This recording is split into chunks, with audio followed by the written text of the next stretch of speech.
Estudiantes del Colegio Fernando de la Mora realizaron una charla sobre género y derechos humanos en la vereda de la institución porque los directivos les prohibieron que utilicen el predio.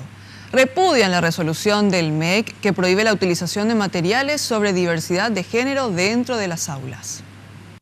En contra de la resolución del MEC, la Federación de Estudiantes Secundarios decidió iniciar una serie de charlas sobre perspectiva de género en distintas instituciones educativas.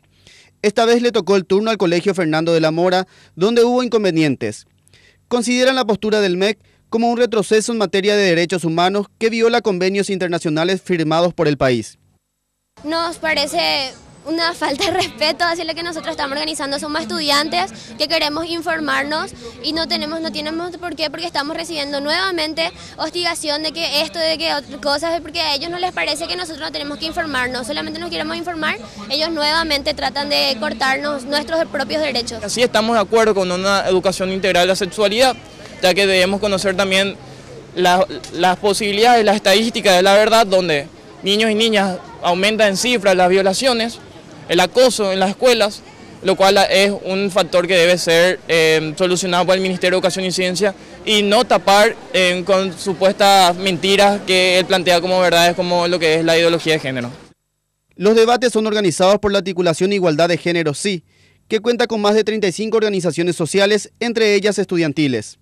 Nosotros recibimos denuncias, investigamos esas denuncias que recibimos y lamentablemente desde el 5 de octubre que ocurrió aquella audiencia pública en el Congreso, en donde autoridades nacionales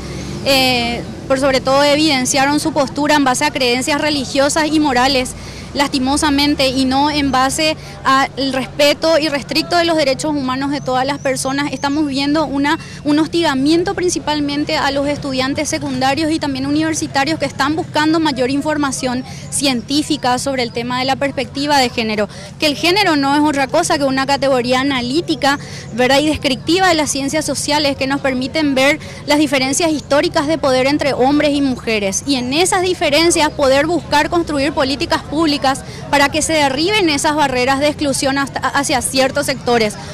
Alumnos del colegio lamentaron la actitud de los directivos al no permitirles realizar la actividad dentro de la institución.